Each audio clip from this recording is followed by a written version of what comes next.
राधे राधे सभी भाइयों को। और आज मैं आप लोगों से कहने के लिए आई हूँ कि बहुत से लोगों का एक प्रश्न रहता है, ये शास्त्री जी आप शास्त्री कैसे बनी और आपकी लाइफ में क्या संघर्ष रहे। बहुत से लोग जानना चाहते हैं कहाँ के रहने वाले हैं हम, और ये सब जो आज मुझे मुकाम हासिल हुआ है ये सब मुझे कैसे हुआ। तो आज मैं आप लोगों को बताने आई हूँ कि देखिए, कहा जाता है कि जब तक किसी के ऊपर भगवान की कृपा नहीं होती है तब तक कोई भी काम संभव नहीं हो पाता है। हर काम भगवान की इच्छा से होता है और कुछ पूर्व जन्म के भी कर्म होते हैं जिनके द्वारा इंसान आगे बढ़ पाता है। वैसे ही कुछ मेरी भी कहानी है तो मैं आप लोगों से शेयर करना चाहती हूँ। मैं आपको सबसे पहले ये बताऊंगी कि मेरा जो लाइफ का संघर्ष है ये कैसा रहा और कैसे मैं शास्त्री लाइन में आई और कैसे भगवान की कृपा हुई मेरे ऊपर। आज मैं आपको ये बताने आई हूँ और आपको बताना चाहती हूँ, क्योंकि YouTube परिवार जो है ये सब मेरा परिवार है, सब मेरा परिवार है। तो अपने परिवार को तो बताना ये तो अच्छी बात होती है, अपनों में कोई बात शेयर करो। तो मैं आज आपको बताने आई हूँ। देखिए, सबसे पहले मेरी लाइफ की जर्नी 8th क्लास से चालू हुई। जब मैं 8th क्लास में पढ़ रही थी तो मतलब मैंने हमेशा से ये सोचा था कि पढ़ाई लिखाई करेंगे, कोई जॉब वॉब वगैरह करेंगे, तो ये मैंने सोचा था। लेकिन मैं जब बचपन में छोटी थी तो मैं अपनी दादी जी के साथ में सत्संग में जाया करती थी, भागवत में जाया करती थी और कीर्तन में जाया करती थी दादी जी के साथ में। अच्छा, कुछ सपोर्ट फैमिली का भी होता है, क्योंकि जब तक फैमिली नहीं चाहेगी तब तक कोई भी बच्चा आगे बढ़ ही नहीं सकता है। तो हम अपनी दादी जी के साथ में सत्संग में जाते थे, कीर्तन में जाते थे, भागवतों में जाते थे। बड़ा अच्छा लगता था पूजा पाठ करना। फिर जब मैं धीरे धीरे पढ़ते पढ़ते 8th क्लास में पहुंची, तो 8th क्लास में पहुंचने के बाद में मेरे गांव में एक शास्त्री जी आई थी कथा कहने के लिए। मेरा गांव है कठबोर, मेरी जन्मभूमि। रहते तो हम कुदरकोट में है, मेरे गांव से कुदरकोट पड़ता है 3 किलोमीटर, ये ज़िला औरैया में। तो जन्मभूमि मेरी दूसरी है, रहते हम दूसरी जगह हैं। तो मेरे गांव में कथा कहने के लिए शास्त्री जी आई थी, तो खैर नाम तो हम नहीं लेना चाहेंगे।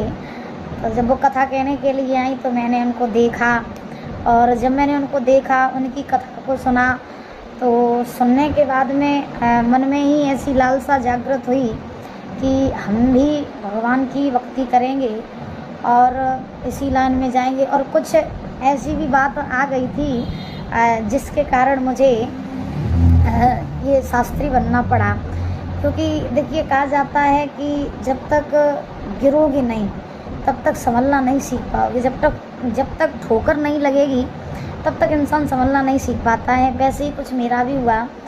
और कहा जाता है कि कभी कभी किसी की बात ना इतनी दिल को छू जाती है, दिमाग में बैठ जाती है कि फिर ऐसा लगता है कि अगर किसी ने हमसे कुछ कह दिया तो हम इस बात को कुछ भी हो जाए पूरा करके ही दिखाएंगे। ऐसा ही कुछ हुआ था। मेरे गांव में शास्त्री जी आई भागवत करने के लिए, और गांव में कथा का 7वां दिन था। तो रुक्मिणी के विवाह की कथा चल रही थी। जब कथा चल रही थी तो मैं उन शास्त्री जी के पास में गई, और जा कर के मैंने उन शास्त्री जी से कहा कि देखो दीदी, मैं तो क्या हुआ कि मैंने उनसे कहा कि दीदी मैं कृष्ण बनना चाहती हूँ रुक्मिणी के विवाह पर। तो उन दीदी ने बोल दिया ठीक है, तुम बन जाना और तुम आ जाना बन के। तो मैंने कहा ठीक है। तो मेरे यहाँ की एक लड़की थी, उसने ये सुन लिया। मैंने पूरी तैयारी वैयारी कर ली, हर तरीके से पूरा रेडी सेटलमेंट कर लिया कि ठीक है। अब मैं एक्साइटेड हूँ बहुत ज़्यादा कि मैं कन्हैया बनूँगी, इतनी भीड़ में जाऊँगी पहली बार। इतना ज़्यादा एक्साइटमेंट था कि मतलब मैं क्या ही बताऊँ। बच्चे थे, और आप तो जानते ही हो कि जब कोई नया काम करने के लिए जाओ, पब्लिक प्लेस में जाओ, तो अंदर से ही एक्साइटमेंट होता है। ऐसा ही कुछ मेरे साथ हुआ कि मैंने उनसे कहा, मैंने कहा दीदी मैं कन्हैया बनूँगी। तो उन्होंने कहा ठीक है बन जाना। एक लड़की थी, उसने सुना कि हाँ दीक्षा बनेगी तो इससे पहले मैं ही बन जाऊँ, तो मुझसे मैंने पूरा सेटलमेंट कर लिया, उससे पहले वो लड़की बन गई। अब मैं गई, मैंने खुशी की वजह से पूरे घर में बता दिया, गाँव में बता दिया कि आज हम कन्हैया बनेंगे, आज हम जाएंगे झांकी निकालने के लिए।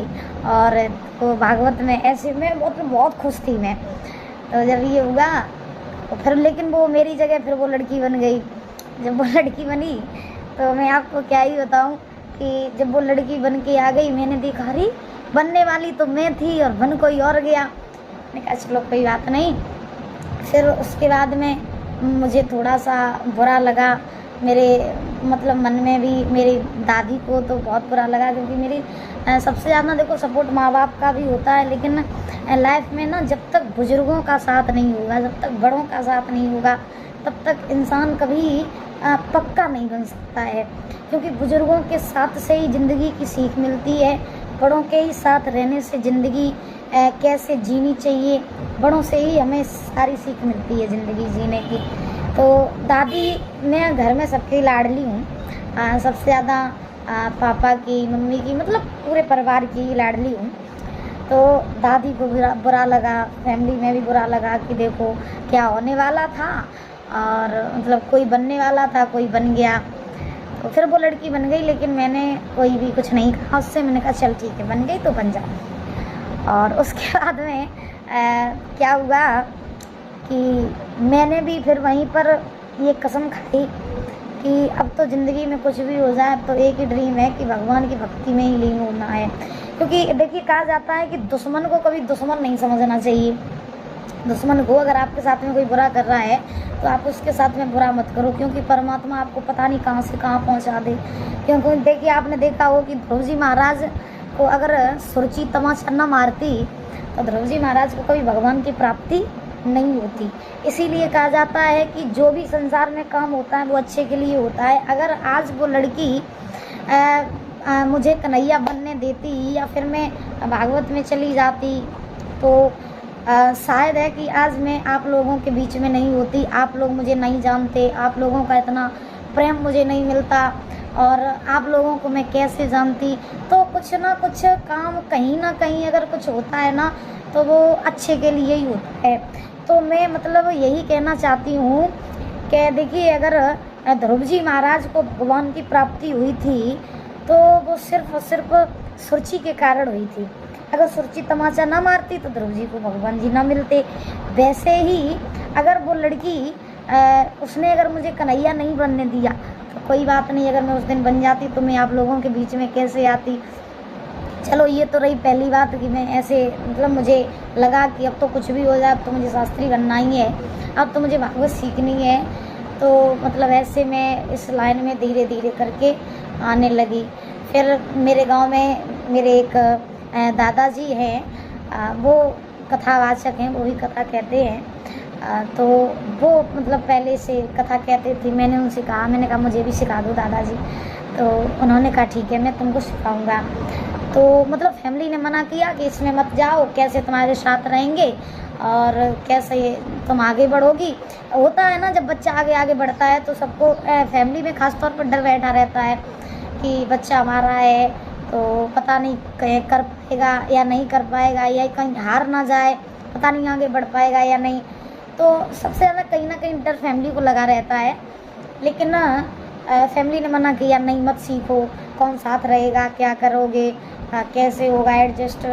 तो मैंने कहा ठीक है कोई बात नहीं।